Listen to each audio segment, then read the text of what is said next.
Sir అదే movie towers లో ఇంత పెద్ద భారీ స్థాయిలో గుడి ఈరోజు ప్రారంభించుకోవడం, సో ఎలా ఉందండి? ఇక్కడి నుంచి ఫస్ట్ నుంచి చూస్తూ వచ్చారు. అయ్యో సార్,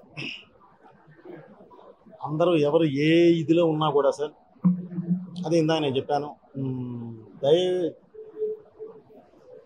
దేవాలయ నిర్మాణం అనేది మాత్రం అది దైవలిఖితం.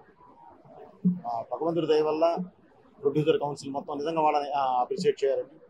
ప్రొడ్యూసర్ కౌన్సిల్ మొత్తం, కౌంటీ మొత్తం, అలాగే దాతలందరూ కలిసి ఇది అందరూ ఒక తాటి మీద నిలబడి ఈ దేవాలయ నిర్మాణం జరిగిందండి.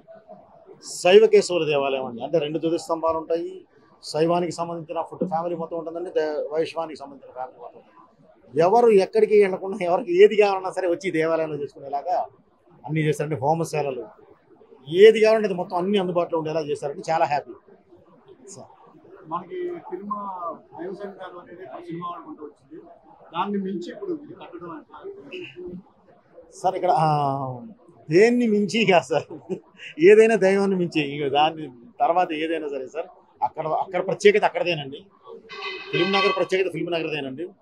ఈ మూవీ టవర్స్, ఈ శివసేన ఇదేనండి. సో దేని ప్రత్యేకత దానిదేనండి. ఎక్కడికి వెళ్ళినా సరే ముందు మనసు ప్రశాంతంగా ఉండాలండి, బ్రెయిన్ చక్కగా ప్రజెంట్గా ఉండాలండి, పాజిటివ్ వైబ్స్ ఉండాలండి. అవన్నీ ఇక్కడ ఉన్నాయి. అది చాలా హ్యాపీ. సినిమా వాళ్ళంటే నాట్ ఓన్లీ సినిమాస్, దైవం కూడా మాకు ఎక్కువ అని చెప్పేసి ఈ గుడి నిర్మాణం ద్వారా నిరూపించుకోండి సార్. మాకన్నా చాలా మేధావులు ఉన్నారండి, నో డౌట్ అండి. ఈరోజు మాకు యోగ్యత ఉంది అని అంటే, ఈ యోగం వచ్చింది అంటే దేవుడు ఆశీస్సులు, పెద్దల ఆశీర్వాదం, మీలాంటి శ్రేయభిలాషులు. సో కంపల్సరీ దేవుడి ఆశీర్వాదాలని ఇది ఎంతో జరగదండి. మాకు ఇది కంపల్సరీ ఉంటుంది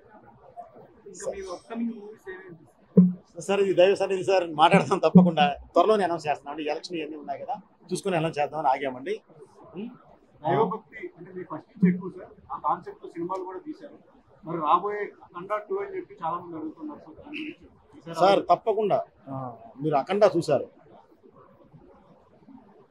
పసిబిడ్డ, ప్రకృతి, పరమాత్మ, ఈ మూడిటి మీదే టచ్ చేసి వెళ్ళడం జరిగిందండి. ఈసారి కూడా సొసైటీకి కావాల్సింది ఏదైతే ఉందో అదే ఉంటుందండి. దాని మీదే కాన్సన్ట్రేట్ చేసి పెడుతున్నాం సార్. చాలా మంచి దీంతో పెడతాము. దైవత్వం అంటారా, తప్పకుండా మన ప్రతి భారతీయుడు నరనరాల్లో ఇంకిపోయి ఉందండి అది. సో దాన్ని ప్రత్యేకంగా నేను చెప్పనవసరంలా, మనం చెప్తే చాలు వాళ్ళు బాగా ఆస్వాదిస్తారు సార్. సో ఈ దేవాలయానికి వచ్చిన మీడియా మిత్రులందరికీ కూడా ప్రత్యేకంగా నా కృతజ్ఞతలు తెలుస్తున్నాను. అందరూ భోజనం చేస్తారు.